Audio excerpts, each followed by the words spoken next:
Clubhouse.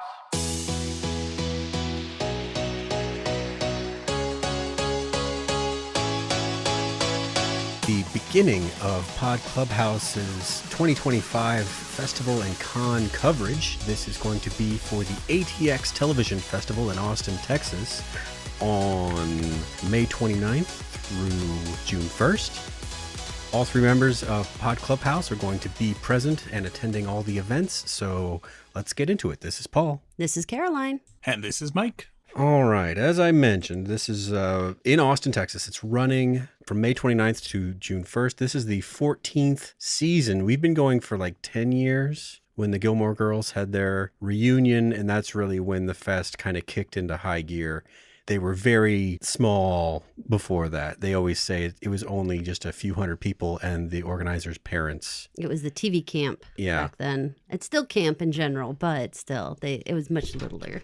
If you're interested in more information about ATX, you should go to atxfestival.com, all one word, ATX Festival, and you'll see they've got pretty much the whole thing planned out. There's still a few placeholders here or there in the schedule, but once you look at it, you'll see, if you have been watching TV at all for the last 40 years, you'll find something of interest for you to attend. There are going to be a lot of celebrities of various stature, from A-list across to behind the camera people like showrunners and producers. And sometimes they have various trades like set design, costume design, that kind of stuff. I'm not sure if that's going to be here this year, but that's the kind of flavor that they have at ATX, which means that you might run into celebrities. Like 2 years ago, Caroline and I were in the elevator, and the elevator door opens, and who were we face to face with for just the briefest moment? Timothy Oliphant. Timothy Oliphant was right there looking back at us, realizing this isn't where I want to be, and then he turned around. He literally looked at us and ran out, which was super funny, but I still regret not saying Raylan. Yeah. For those of you guys who don't remember, he was on Justified, played Raylan. Yeah. But we ran into so many people. Like, I can remember standing in line, and the actress who plays Paris from Gilmore Girls just walked by the line. We had an amazing interaction with the Sons of Anarchy guys in the lobby. You got some amazing pictures. Yep. Just completely casual, no handlers. Everything's just real. Like, you have to have manners, and like you can't be like up in these people's faces at all. But if you just want to people watch, you can see a whole lot. Just be cool. Exactly. That is the rule. But you never know what's going to happen. Like the year that Yellowstone came, Matthew McConaughey decided to show up also at their thing in the bar after the panel, because he's friends with Cole Hauser from Dazed and Confused days. Yeah. And apparently that was just like the party to be at. I mean, it's still legendary at ATX, McConaughey showing up for that. So you never know. It's super fun. You can see a lot of different people. I'm going to talk to you guys a little bit about the badges. The general badges, they let you get into all types of festival programming, like everything. The festival is pretty much between 10 and 5, and then there's like marquee programming in the evening, which is going to be over at the State Theater, over at the Paramount. You can get single tickets for those events, those marquee events only. So like if you want to come and see Mad Men, King of the Hill, Leftovers, Bill Lawrence is having a thing, but that's at 9:30. The Seth Meyers thing on Thursday is a marquee event. Yeah, so there's lots of things for you guys to see. Definitely go over to the website and check out all the different badges and see what's right for you price point wise and when you can come. We love trivia night, and that's on Thursday night. That's my most favorite activity to go do. Super fun. The prizes have been amazing. We got all kinds of rad prizes over the years, so definitely go and check that out. If you are a badge holder, you don't need to purchase single tickets, but if you are a single ticket person, that only allows you access to that one event. So definitely go and check it out. There's a lot of great things coming, and things are becoming sold out, so please don't wait on that stuff. Yeah, the stuff that we have listed as sold out now or still available right now is just as of a week essentially out, or about 4 days out. So stuff will continue to sell out. So this is already there are things sold out. So I suspect that those single tickets, a bunch of them are still available, but Mad Men is already sold out for single tickets. King of the Hill Revival already sold out. I expect the Leftovers will sell out. Gilded Age will sell out. So if you're planning on going, don't assume you'll be able to buy at the window for those, unless it's one of the lesser popular events or the ones that kind of take place during the day. But those really niche ones, I feel like, are the ones Right. that you can still get into. If you found a show that you just love, but maybe no one else really found, you will be able to probably get into those. It's worth noting that admission to any event is never guaranteed unless you have a fast pass, in which case you'd have a camp badge for that. The way that they run the single tickets is not like you buy it and you get in, sure thing. It's very different than that because they got to mix in all of the badge holders too. Yeah, there was one year that they used like a Southwest ticket, like the holding spots where like we were actually given like numbers in line, but they would let you know because of course there's finite seats in the place and that can happen. So definitely show up early, bring your water, Exactly. make sure you have your sunscreen. This is not a movie. You don't show up 5 minutes before it starts. You want to show up like an hour before it starts. Absolutely. And again, we've seen people pass out in line and stuff. So water, sunscreen, umbrella is always good just for the shade. Even if it's not rainy, you want it for the shade. So definitely protect yourself when you're sitting in line and get there early. We're going to talk to you guys a little bit about panels that we're excited about. Mike, lead us off. Okay, well, I'm cheating a little bit because we're each going to talk about 2 panels, but I'm taking 2 and combining them into one. I'm calling it the Baranski Pack. Christine Baranski is being honored on Saturday morning at 800 Congress. The panel is called Achievement in Television Excellence Award, with the X being capitalized for some reason. Christine Baranski. And then ATX. A television experience. Oh, there you go. Oh, See, there I had to you do go. acrostic style to get that. See, I did not catch that. But thank you though, because that had been driving me crazy. So that's just going to be basically an hour-long one-on-one with Christine Baranski, and the moderator is Jessica Shaw, and they're basically going to walk through her career. And she's had quite a career. Everything she's in, except for maybe the live-action version of The Grinch. Is pretty much a home run guaranteed. I mean, she was iconic in Sybil and in The Good Wife and The Good Fight. She is a major part of the Gilded Age currently. Have you seen the 9 Perfect Strangers season 2? She's playing a very Baranski-esque Oh my gosh, yes. character. It's perfect for her, and I think it'll fit right into your description there of iconic Baranski characters.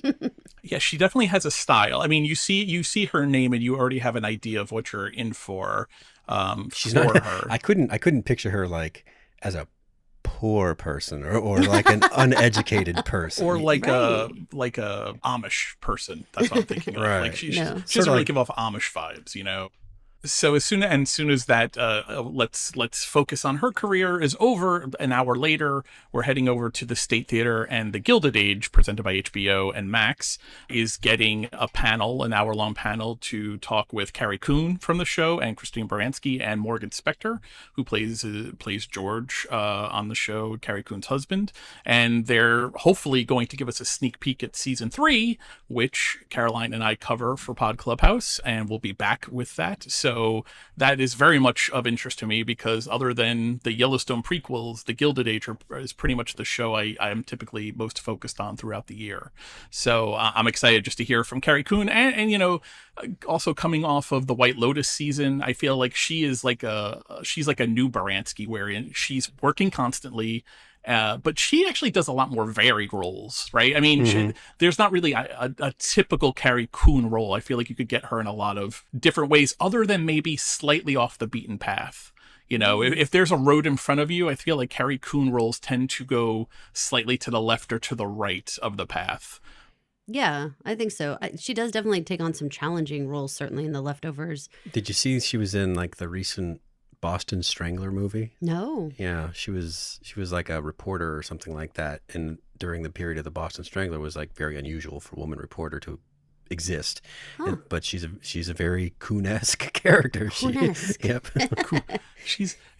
I'm looking for someone Coon-esque. We'll have Carrie Coon do it. Yeah, Nice. it's just the amount that they work. I think one of the things that really attracts me to them and wanting to hear what they have to say is they work constantly. You look at their IMDb's and these two women, they're doing like 2, 3, 4 they're not Nicole Kidman busy, but they're like 9 projects a year necessarily, but they are busy all the time. And it doesn't even have to be the headlining role. They do plenty of supporting roles, but they are constantly working, and I think that's pretty impressive. And I really actually love them in ensemble groups because they do play such a specific role that I feel like they always elevate the entire group, which is amazing. Tell us, Mike, why Baranski for you? Like, why not choose something else that's going on at the same time? Well, I think the Gilded Age is probably the primary driving force because I feel like she is such a large part of when people talk about that show, they think they talk about Carrie Coon. I think women and some men for sure definitely talk about Morgan Spector. But I think a lot of people also talk about Baranski because she is so old money, on point, snobbish. It's hard to not like her, even when she's being kind of apprehensible. So that's definitely a draw. But also, I think our work with Beth Kushnick through decorating the set, I feel like we've actually gotten to know Christine Baranski a whole bunch just from the amount we've talked about The Good Fight and The Good Wife, where she was obviously a large part of that show also. An ensemble show that she was a large part of, and maybe a larger part than maybe even originally intended. I think she's just one of those people that when she's on the screen, it's hard not to be looking at her. You know, I want to just get some of that vibe in my bloodstream. Well, there's a lot Saturday of morning. depth to that Gilded Age character that it seems on the surface, if you weren't really paying attention, you might only get the snark aspect of it. But she kind of reminds me of a comment Caroline's dad made 25 years ago. I'm afraid. No, it's a good comment because it's stuck with me forever, and Lord. it really applies to her. There was a family discussion going on with Caroline's sister's husband at the time, and he was a very trendy guy. He pursued every new thing, especially in kind of corporate terms. And one of those things, this was like the birth, I guess, of the term think outside the box. For some reason, that, you know how like synergy became the word? Well, before it was synergy, it was think outside the box. And Caroline's dad said, well, but there's a box for a reason. and that has stuck with me all these years. And Christine Baranski's character is very much the well, there's a box for a reason kind of character. That's true. That's very true. Mike, if you get a chance to ask a question, what do you hope to ask anybody? I think probably right around kind of what I'm talking about, especially for Carrie Coon and for Christine Baranski, is how do they stay so dialed in with these roles, given how many different things they'll do in a year? You know, it always impresses me that your greatest actors and actresses, you really believe them in the role, and you don't necessarily sit there and think of them as Carrie Coon or as Baranski. You think of them whoever their character is. And I think they are very much like that. As much different things as they do. Like, I'm not thinking about Carrie Coon in Leftovers when I'm watching White Lotus or watching The Gilded Age, certainly. Yeah, there's no crossover between Nora Durst and Bertha. Right, exactly. So that's a special skill, though. You see Tom Cruise, and no matter what the action movie is, for me anyway, I'm always kind of thinking, oh, Tom Cruise. You know, Tom Cruise is running fast here. Tom Cruise is running fast there. I don't necessarily think of like Ethan Hunt or what any other character's name is, you know, in any other movie. These two, though, they're so enraptured in their roles. I would want to pick their brains on how they stay so dialed in and then move on to the next thing and get deep dive into that. Well, that brings up one of the newer additions to the programming that we're not scheduled to talk about today, but is apropos to that idea, is that they have these round tables that are scheduled that actually put you, the common person, at the same table as actual Hollywood people, actors, producers, decision makers. Right. They have a showrunners one and a writers one, right? And they have an actors one too. I don't know that it's going to get Baranski in that room. They were TBA though. I was excited about the yes. showrunners one. If you've got ideas of wanting to be in the industry, or you just had a burning question about a specific character or why they made a specific choice, how super special that you can actually sit at a table. You should come prepared, guys. Come prepared with questions and not just like an autograph book or something. Like you No. definitely this is not the place. This is not a con in that regard. I got to talk to Graham Yost last year. That was, I mean, he's the Silo showrunner currently, and I just got to talk to him about Silo for like 20 minutes because the other people didn't have as deep a question. So I was like, I have another. Well, and that's the thing. Like, people don't be too starstruck to ask questions. You know, that is exactly why they're there. And in fact, it's kind of embarrassing to sit there and have nobody say anything. So definitely speak up. Definitely ask questions. Come prepared. Think about if I got to sit in front of someone who is running my favorite show, if I get to sit in front of an actor who I love, how am I going to ask this question and what am I going to say? Questions don't begin with I. Yes, please don't tell a long story. Please don't tell a long story. Which is actually even in the frequently asked questions on how to ATX on their website. Is we always have Q&As. Q&A is not a question of I am also an actor and then ... Right. You know, it has to end in a question.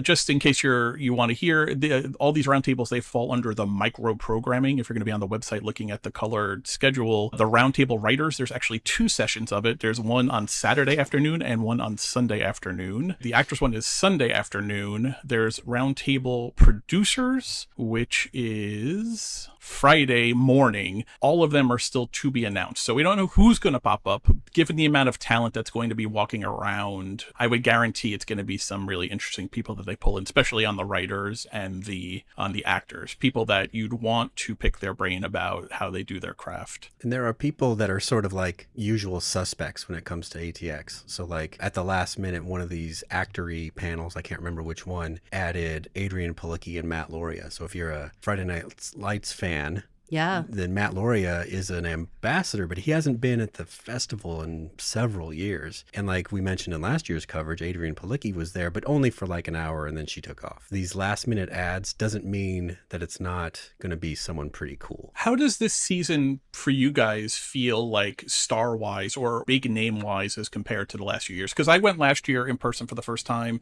and I had done the COVID year, I think season 10 a couple of years ago, but I'm still relatively new to the ATX feel. You guys have a decade of experience. How does this season feel stack-wise compared to other seasons? I feel like we're back up to like full steam. Yeah. I mean, I think that there was a dip, of course, with COVID, just between attendees and what was safe at the time, who could come. And it was quieter, I would say, in the last years. But still, really cool people do show up all the time. But I think this one, I mean, we've got so many amazing panels with like Mad Men, like John Hamm and John Slattery being there is like... That's like huge. fall down on the floor for me. Like Yeah. that was amazing. But it was only like 2 years ago we got to see Ted Danson and George Wendt, which thank goodness we saw him. So many people come that are so nostalgic that I feel like it really just, it's going to hit you how it hits you. So it might not be like the biggest star, but it might be the star that you really care about. Like one year they had Battlestar Galactica, and I dragged Oh, Caroline and my sister to that. My sister's okay, but Caroline was like, I don't know who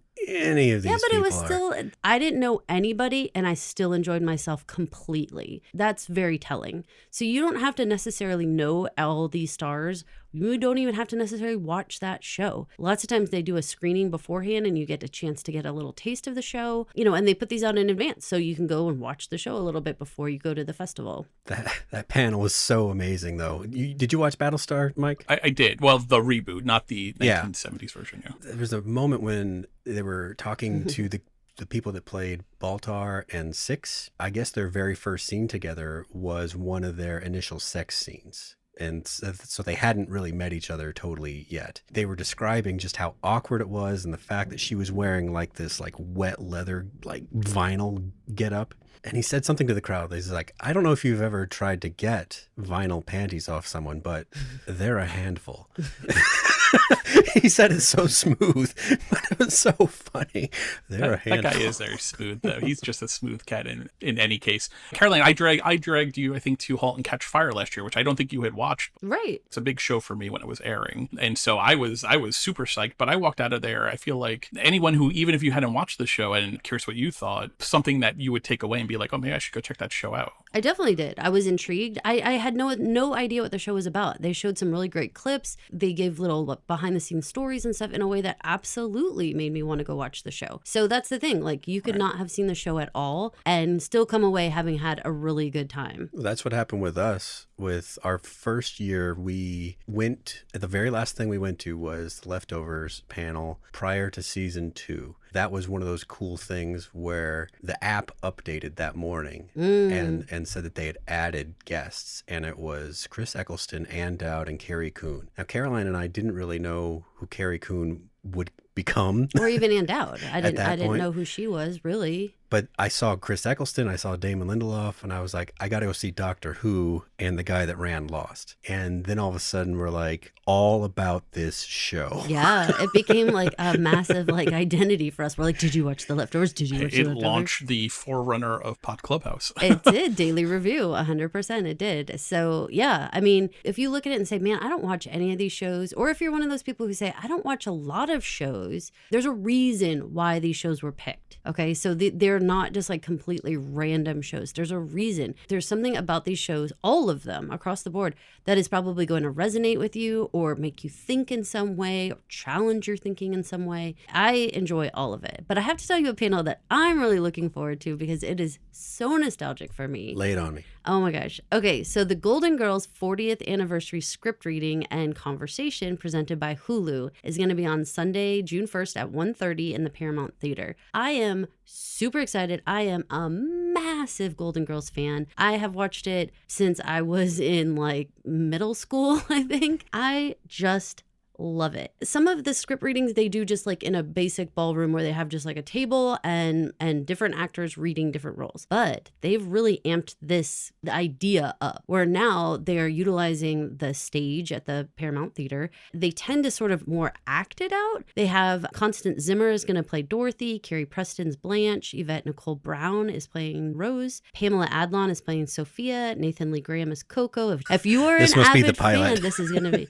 then you know that Coco was the character that ended up getting written off when Sophia came on full time. She kind of took over that role, but Coco was their gay housekeeper. He was hilarious in the first episode, but we never see him again, and no one ever speaks of Coco again. So hilarious. I'm just very excited about it. We've seen a couple that are really great. Like the first year we went, Kevin Williamson, who was going to be there again this year, was there, and they did a script reading of the Dawson's Creek pilot with him filling in as the stage direction narrator, and then a gender flipped cast. So like Mae Whitman was Dawson, and Kerr Smith was there, but he didn't read his role. He read someone else's role. Yeah. Because he had to read a girl's role. They try to make it funny and stuff and really engage the audience and stuff. And they were being real hammy. And Matt Saracen's grandma played Jennifer's grandma. Remember that? Jennifer's grandma? Wasn't it? Yeah. Remember, wasn't that the character? Michelle Williams' character? Yeah. Remember she had a grandma? Well, Matt Saracen's grandma was her grandma. Are you excited about the cast members? I am. You know, I didn't know all of these cast members, but they were a part of last year's. Constance Zimmer was there, yeah. Yeah, and so I think Pamela Adlon was as well. She played Maud. Yeah, and so I'm very, very excited about seeing them again. And they did an amazing job.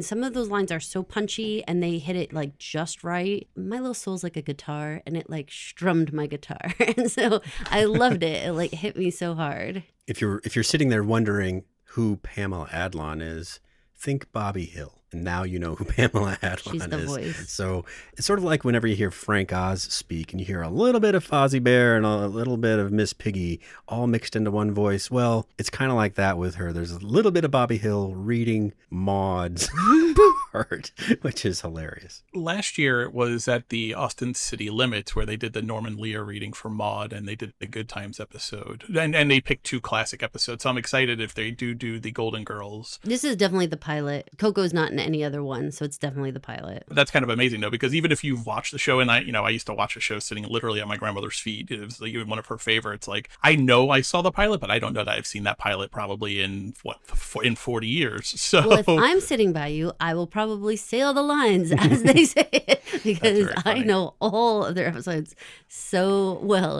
It's wild. I used to play it to go to sleep. Knowing both venues as well as you do, Austin City Limits and here, do you think this is a better fit for what they're trying to do? We were sitting last year, the three of us, we were sitting up kind of looking down on it, almost like we were in a theater, like a stage theater, like a Broadway theater almost. This is going to feel more of like a movie theater kind of, where the rake is not as we won't be looking down on it. We'll be looking at it more. If some big guy sits in front of you at the Paramount, that's kind of bad news for you. Whereas at ACL, it's one of those no bad seat kind of venues, because it sounds like it's going to be huge, but it's not. It's kind of an intimate auditorium, right?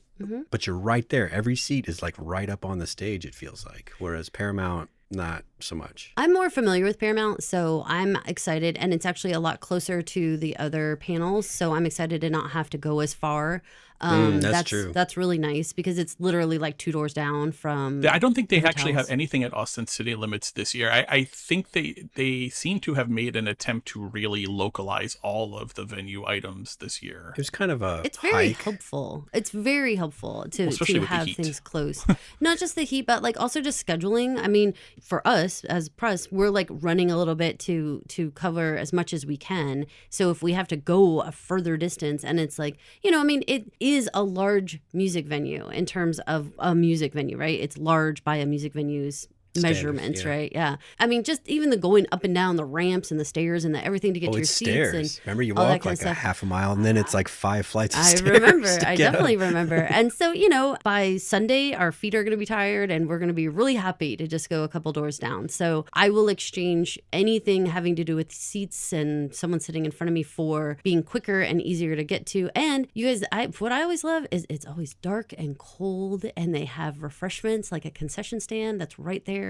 So at 1:30, I guarantee you I'll be eating some lunch while I'm watching this, because you can grab something to eat, you can grab a drink and soda, whatever, even alcohol, and take a seat. Really just like sit back and enjoy. It's really kind of like way back in like, going to a Sunday matinee in the dark when it's like there's no air conditioning at people's homes, and you just get to like enjoy the cold, dark, like, and being surrounded by people who also love the show that you're going to be watching. Like for me, Golden Girls, the camaraderie is going to be nuts. I know people will probably come, especially single ticket holders will probably come dressed up. They might do something silly. There's so much fandom with it that I'm very excited. And if you keep your eyes open, you might you might see other people you're interested in attending that event. Oh yeah, because it's the last thing going on. It's the very final thing, I think, happening on Sunday. So anyone who's still around who's not ready to go home quite yet, I think is going to be there checking it out. So pro tip I learned last year at the Paramount, it was my first time really spending time in there. I always like sitting on aisle seats, and it was hot. I was hot. I'm used to Northeast heat. Which is nothing compared to Texas heat. And so I had a big giant beer, and I was very excited about it. I had taken a sip of it. I put it down on the floor to shift papers that I had on my lap, and someone punted it down the aisle. And my beer went rolling down the Paramount Theater, and that was like $15 that I will never get back and never get to enjoy. So, like, note to self, y'all, like, definitely keep a hold of it. Yeah, hand your beer to someone to hold while you move your papers. Do not put it on the ground; it will be kicked away from you. Do not. Well, one year though, when we went to ACL, that place does have cup holders. Oh, we had a completely different experience. Yeah, but our seat neighbors, the girl straddled my beer and like dipped her whole butt in my friggin' drink, and then the guy next to you picked up your drink and drank it. So like both of us lost both of our drinks. It's not all about cup holders, as it turns out. But hear this. The following year, I told that funny story to the concession man, and he gave me a free beer. So you know what? They made it right. That's great. What's your second panel that you're interested in, Caroline? Oh, I'm also interested in the Twilight Zone with Damon Lindelof. And for guys who know me, you guys have got to think WTF on the Twilight Zone, Caroline.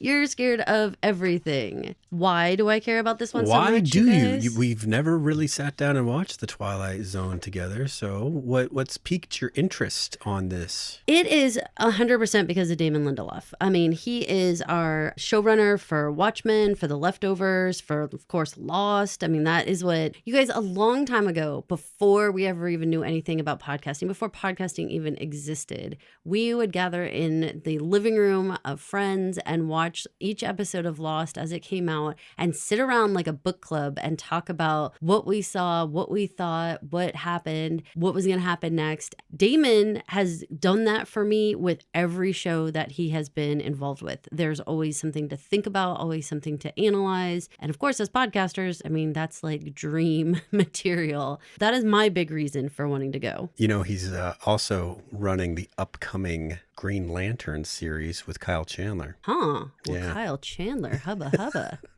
Yeah. Coach, I'm all in. Yeah. Suddenly I'm a Coach with Green Lantern fan, watch everyone. With a Green Lantern ring is making energy constructs out of your heart. Oh my gosh, I need a Green Lantern ring now.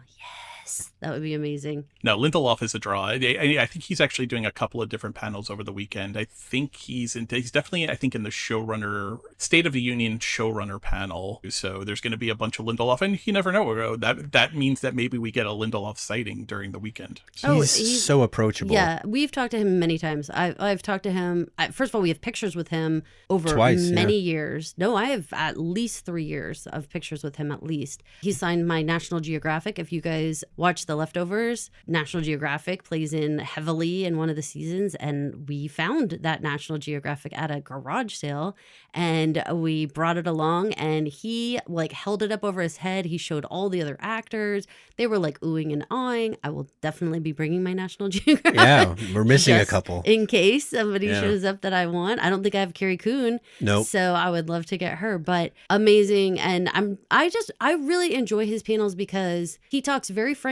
He gives you the scoop. He wants to share everything with the fans. He's not somebody who's guarded and tries to, keep the secrets to himself or anything like that. No, he completely talks. And afterwards, at least this has been our experience, he hung around where like people could come up and talk to him, ask questions. We made a nice line. He stood there. He absolutely did not just go run in the back, which some people do. Yeah. Just head right to the curtains and get out of there. It's their He right, didn't. sure. But Yeah, no, but he didn't. No. He absolutely hung out, talked to everybody, took pictures. He was wearing a Fraser the Lion shirt, if everyone remembers that from The Leftovers. Very cool, very fun. the first year he was wearing this Game of Thrones shirt that we didn't understand because we weren't watching Game of Thrones right then. It was a custom shirt that someone had made for him in Game of Thrones script that said, like, not Damon, Reek. That's very funny. That's very funny. What a choice to pick that too. I lied, by the way. He is not going to be at the showrunner State of the Union. He is not one of the showrunners, but he is one of the panelists for Saturday afternoon at 3:30 in the Paramount for the Leftovers reunion. That's why I was thinking of him being about at that something one. else. Oh my God, so excited. Caroline, where is the Twilight Zone happening? I don't know The if Twilight we said. Zone this one is happening at the 26 Keys screening room. The facility, Driscoll, has changed the names from what they were last year for the rooms. So it's in the Driscoll Hotel, basically, which is super nice. And you guys, there's a great bar that has food and drinks and all kinds of stuff. They usually have snacks and stuff that are kind of out anyway. They have these, like, what are those, bacon wrapped dates that's on my They were weird so specialized diet. So I'm like, more of those, please. Now, and they also have giant, Mike, do you remember big hot pretzels too? Like, I'm a fan of the Big Hot Pretzels, so. Yeah, and a beer, like, yay. that's an how awesome I way to survive. enjoy a Saturday Carbs afternoon. and beer. Or carbs in two different forms. Yes, Anyway. exactly, for sure. Paul, what's the panel you're looking at? On Thursday, really kind of early in the show, they're having the Andor panel. They were supposed to have an Andor panel last year, and for some reason, everybody pulled out of it, and so they're having it this year. But it makes more sense this year since season 2 just got over with. They're having the showrunner, Tony Gilroy, and one of the main writers, Bo Willimon, who's an ATX regular. You actually attended one of Bo's. It was amazing. It was one of my favorite panels. It was how to break a show. And in 45 minutes, sitting in 800 Congress, just him on the stage with a whiteboard and a lot of loud people in an audience, like cracked what would easily be a show on some like cable channel, Yellowstone-esque, Landman-esque, with maybe some incest elements to it, and also family drama and other family drama on top of it. But he was amazing. He really spoke in a concise way. It was educational, but it was funny. He was self-deprecating, but extremely smart. It was one of my favorite panels coming out of last year. And what's I mean, I'm just really interested to see these two together, because whenever I've seen them separately, they are very confident men. I don't know. There's this habit in Hollywood. If you listen to people talk about projects, they say we a lot. We did this, we did that, blah, blah, blah. But these are two guys that definitely know where their contributions were. And they say, I did this and I did that. And I'd never have taken that as like some big ego thing. I've taken it more like just a level of confidence that I would hope for in my own pursuit of my profession. And so I've always respected that about them. But what I find about this relationship of theirs is kind of interesting, is that Bo is really a showrunner, but as far as I can tell, he's just one of the main writers on this show, which speaks to maybe a dedication to the source material. Like he wanted to be a part of Andor that much that rather than be a showrunner for the last 3 or 4 years, he wrote on this show. Well, season 2 just set a record, right, for the most 9.5 or higher rated episodes in a row. It's season 2. I mean, it's literally already being hailed as one of the most critically acclaimed seasons of television ever. It's home run after home run after about episode 4 or 5 this season. It is just like you couldn't wait to see what was coming next. If you get a chance to ask a question, what might you ask them? This is one of those situations where it's like I agreed with like every choice they made, which is odd. The design of the thing, the look of the show, the very grown up, like this is the version of Star Wars that aged with me. The rest of it didn't, which is fine. I like some of it for what it is, but this is what I'm like, man, this is for the people that were born with Star Wars in their lives. I think my one question, knowing...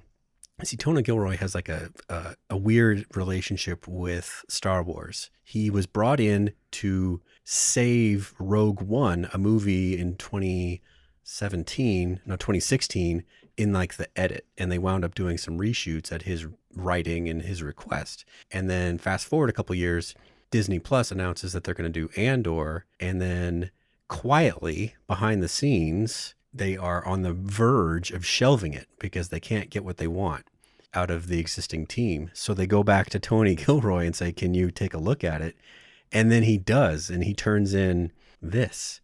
But he's never been a Star Wars fan. So my question would be, how do you have like a little staff of like Star Wars nerds that like say, you write the script to say, Andor goes to Mexico, and they understand that Mexico actually means this planet, because you don't know all of the lore of Star Wars, but this thing is rich in writing new lore for Star Wars. So how did that balance happen, like the plotting versus the lore? I think that's a great question. Especially, I cannot imagine if somebody like tasked me with writing for a Star Wars show right now, I would be like, I cannot, because I the fear of angering Star Wars fans by doing something that was like a little out of canon would be like, well, they did something out of canon. I can't handle that. I can't handle that stress is what I'm saying. So, well, that's the thing. That's what's so interesting about Tony Gilroy is that, do you remember the robot in the movie K2SO played by Alan Tudyk, Mike? Yeah. Apparently in the interim between Rogue One and now, in either a novel or a comic book, someone came up with K2SO's origin story. And he got pissed, Tony Gilroy, right? Well, he just blew it off. Yeah, he was like, I read it. He said, I used that. I was pissed that they gave it an K2SO an origin story, so I'm going to ignore it. That's bold. That's a bold choice, though. I mean, so I think that would be a great question. Like, what made you feel like you could do that? Some people would feel beholden to having to stick to different things, and there would be being so courageous, honestly, to to do something outside of what the exact Star Wars fans want. It can be a little bit frightening. Yes, I could probably go on for another 5 or 10 minutes about all of that, but I'd rather move on.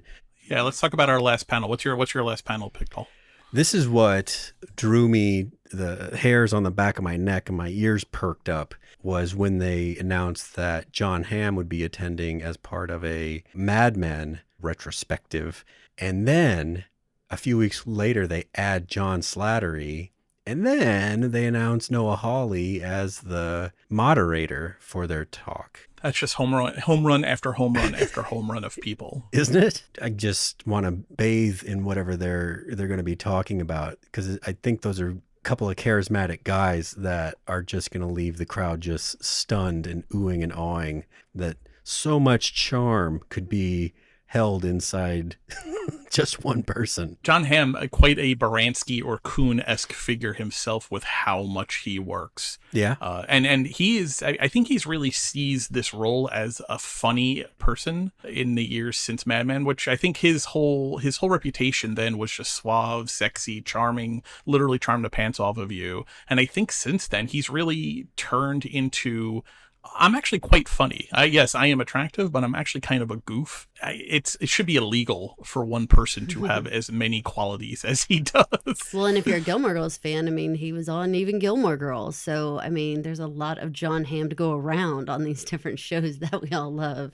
He's an interesting case because he didn't really get famous until his late 30s. He's one of those guys, not unlike George Clooney, who like really hit their look. I don't want to say older guy, but not a young 18-year-old guy. Yeah, like your jawline fills out. Well, and like he was too skinny in like Gilmore Girls and stuff. Like he did need to fill out, like generally speaking. And there was something, of course, about him. I mean, there's some Don Draper in that man, you know, and there's a lot of women who are pretty turned on by the Don Draper of it all. So Kyle Chandler is another really good example of that, of like Coach is, you know, a guy in his 40s, 50s that, yeah, that's what a lot of women are looking at and saying like, hubba hubba. It took him all that time, though, to get his hair just must right. I feel like a lot of Kyle Chandler's Coach is all about the mussy hair when he takes the hat off. Oh, so yeah. That's Facts. I got to tell you, it made me feel super old reading that this is a 10th anniversary of the series finale of when we all climbed up on the hippie mountain and sang the Coke commercial. That is crazy. Together. It Wow. is wild. We've done a full rewatch of Mad Men, and we did get to relive that more recently, but woof, I mean, yeah, 10 years. Oof. It's a series, man. That definitely, I'm so glad they have them. And John Slattery, shut up, you guys, shut up. Talk about a silver fox. He is such a great actor, and he is like my Sophia Petrillo, right? Like he comes in and he is gonna snark it out on everything. Yeah. Remember, Je m'appelle Roger. Yes. That's in the scene when, if you remember, Megan sings her Zooby Zooby Zoo thing, and he goes over to her and goes, Je m'appelle Roger. Because the room is just stunned silent. It was so funny. He's just so scene. funny. He's got all the zingers, and I mean, you gotta love that character. You know, they actually published some version of Sterling's Gold. Like you could buy Sterling's Gold at Barnes & Noble. Wow. Yeah. That's hilarious. It is, yeah. That's what I'm interested in is I want to see the big marquee event. That's what drew me. I mean, I was going to come anyway, but as Mike was mentioning, how does this lineup stack up? They've had legends. They've had Henry Winkler. They've had Norman Lear. They've had Ray Romano. They've had very famous people. But in my book, John Hamm is like currently an A-list guy. Yeah. And I mean, and Baranski and Kuhn and all these. I mean, hello, Morgan Spector's beard should have its own panel.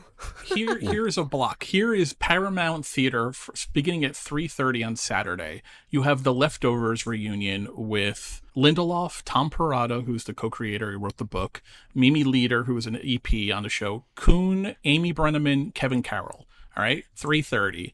Then you go from that to Mad Men. Same thing, Paramount Theater with John Hamm and John Slattery and Noah Hawley.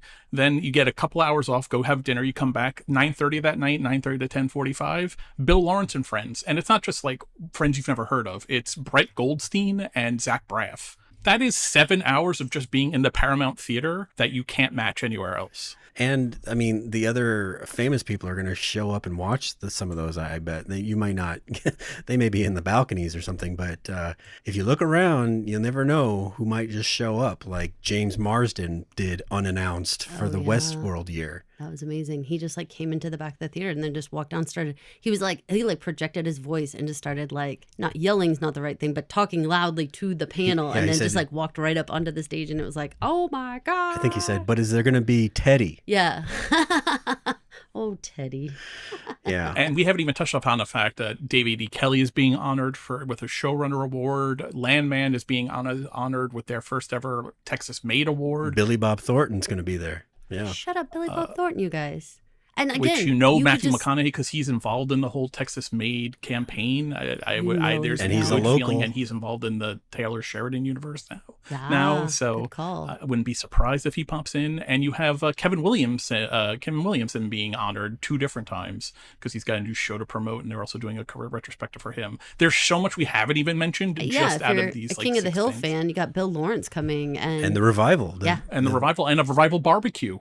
Yes, it's going to be delish. And they're going to have games and backyard things. We're going to get to watch the first episode and then go have some barbecue. So it's just banger after banger for 4 days. I got to tell you, I'm a little sad they're doing trivia Thursday night because I don't get in until Friday. And I'm a little sad that they're doing Golden Girls Sunday afternoon because, some people leave early. I feel like that should be a Saturday night marquee.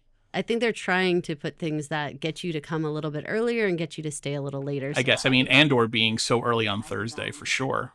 Yeah. Yes. It's by design, guys. I mean, this is how you get people to buy an extra day's ticket and stay all the way to the end. You guys, we're very excited about this. We definitely want you to come and join us. If you happen to come and you listen to Pod Clubhouse and you see one of us, please come by and say, hey, please come by. We'll give you a business card. We'll chitty chat with you. Please give us some feedback on what you've been listening to on our podcast and what you've been watching on your TV. We always love to know what people are watching. Caroline sounds just like this in person. If you vaguely look like a celebrity, people may stop and walk slowly past you and stare at you, which is an experience because we had it last year. We were sitting in the Driscoll lounge area, and several people just kind of wandered past slowly, staring at us. They kept looking at us. Yeah, they kept thinking, "Who are you guys?" Yeah, and only just because as press, we're a little bit more dressed up than the average person who's there. So we're sort of between what the celebrities look like and what the average camper looks like, right? There's no mistaking the celebrities once you know what to look for, yes, though. of course. And they're everywhere, so keep your eyes open. I'll be dressed all in white with cigarettes in my pockets, so... we should bring our leftover shirts. Right, we do have leftover shirts. We do have leftover shirts. I would recommend looking forward to our day-by-day coverage coming out immediately after the fest. We'll be talking about each day in more depth about the panels that we have attended and things we heard and saw while we were there. There may be opportunities for additional interviews and coverage made available to us. I'm always taking pictures that appear on our Instagram. Be on the lookout for all of that new material coming out very shortly. This is Paul. This is Caroline. And this is Mike. Thank you so much for listening. Don't forget to rate, review, and subscribe. And subscribe to this podcast, the Press Pass podcast, and all of Pod Clubhouse's podcasts. You can find us at Apple Podcasts, Spotify Podcasts, or wherever you leave podcasts. And if you wouldn't mind leaving a 5-star review, it helps in promotion of this show and all of our shows. And we'd really like that. Thanks for listening. Thank you for listening. This has been an original Pod Clubhouse production. Pod Clubhouse is a podcast network dedicated to encouraging collaboration among podcasters and friends to bring a fresh voice and diverse perspective on a wide array of content. Please visit and leave a comment for us at podclubhouse.com. Rate, review, and subscribe to our podcast feeds on Apple Podcasts. Follow us on Twitter, Instagram, and Facebook. You can find us at Pod Clubhouse. Our DMs are always open, and we'd love to hear from you. Pod Clubhouse.